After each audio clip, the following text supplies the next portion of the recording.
Welcome to Read Your Comics. Today, I'm looking at With Great Power, the Marvelous Stan Lee.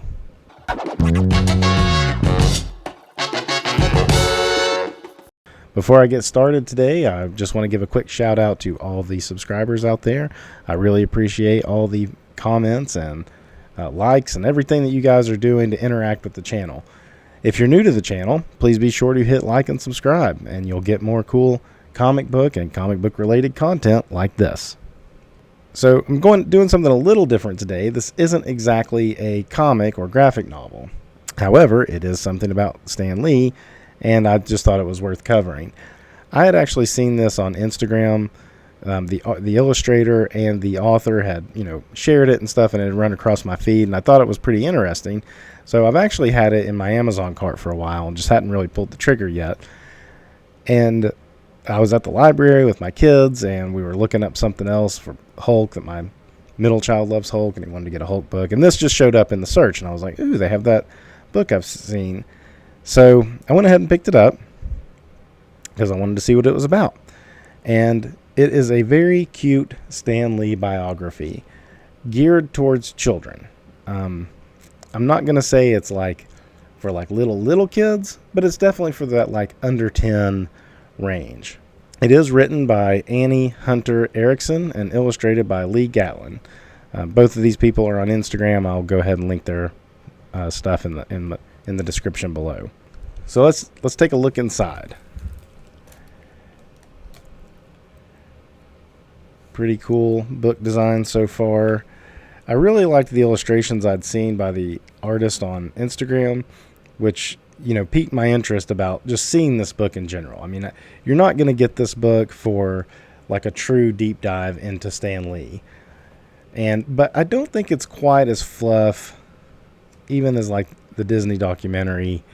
It's pretty fluffy, but it's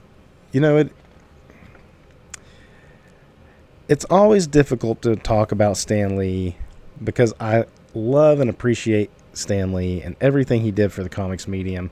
But there is that other side of the business side that kind of, screwed over some of the creators he worked with. And it's hard sometimes to reconcile those two things from a fan perspective. So when you see a piece like this that's obviously meant to build the man up, you have to take it with a grain of salt. But for a kid, I think this is a perfectly acceptable thing to introduce them to, the creators that were involved in characters that everyone knows about today and are going to live on well past any of these people and us. But I love the art style in it. And it does, there's a bibliography in the back that describes where it got its sources, and it hits some of the main Stan Lee sources, I guess, that you would look at for his side of the story of his life. It starts out with him, growing up in a, kind of a poor working class household, and how he was into books and stuff. This is a great illustration right here. And how he had a view of a brick wall out the window. And so he went into, his stories and stuff. It doesn't dive too deep into his family and the relationship he had with them. His father was a working class guy, a tailor that always had a hard time kind of holding down a job. I mean, he was growing up in the Great Depression. So if I recall, his parents ended up splitting, and it doesn't get into any of that kind of stuff. But, it sets the stage of working class dad, always working hard as a kind of a role model for Stan. So Stan gets into writing. Talks about here where he goes into being the errand boy or the copy boy at what was Timely Comics. What it doesn't mention here is that it was his uncle that he was able to get his job via his uncle through marriage. It wasn't a direct related to his mom or related to his dad. It was via marriage that Martin Goodman was his uncle. Anyway, but it does mention that he gets his first writing gig doing a prose story for Captain America.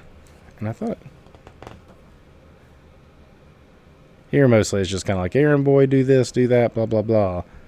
Let's see. It does have, yeah. Okay, so it does have Kirby and Simon in it. Kind of funny that it puts them after the Captain America part. But it does show, like, introducing them to Jack Kirby and Joe Simon.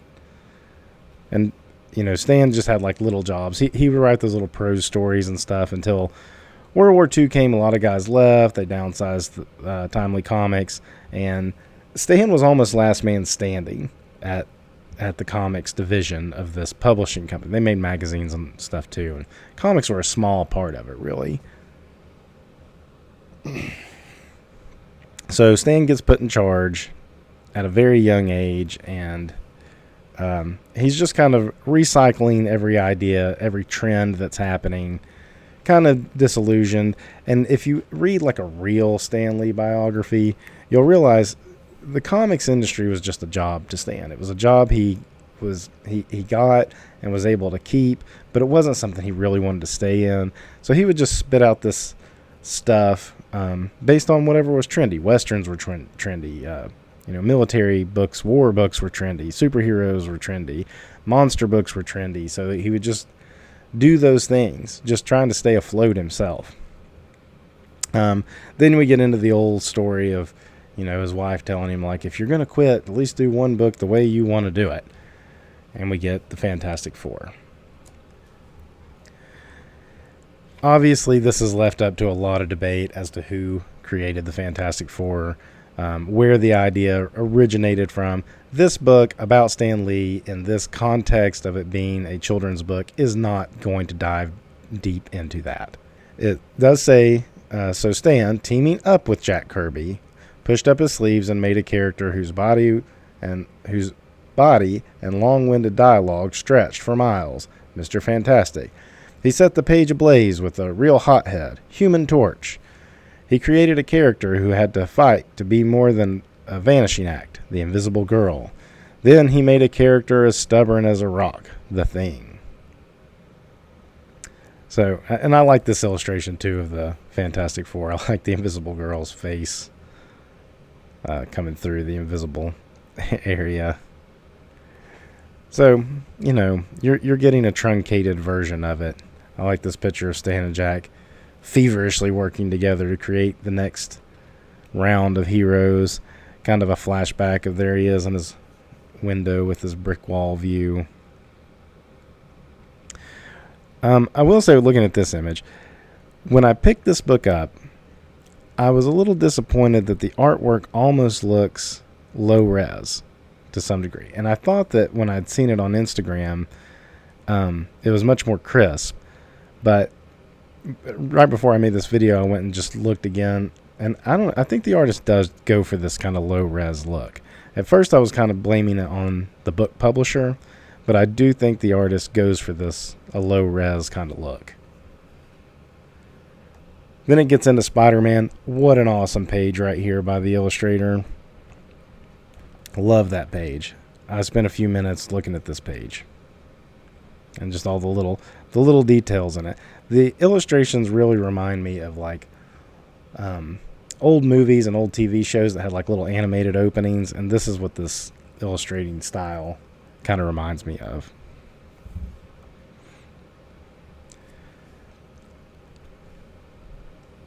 A lot of this is like, if you're familiar at all with Stan Lee's telling of how these characters came about, all of this is pretty much verbatim. You've got how the publisher didn't really like the idea of a teen character, and how spiders were gross, people didn't like it, blah, blah, blah. And then all of a sudden it was a hit, so they're like, give him his own book. Nice, amazing fantasy reproduction of, carrying a young Stan there.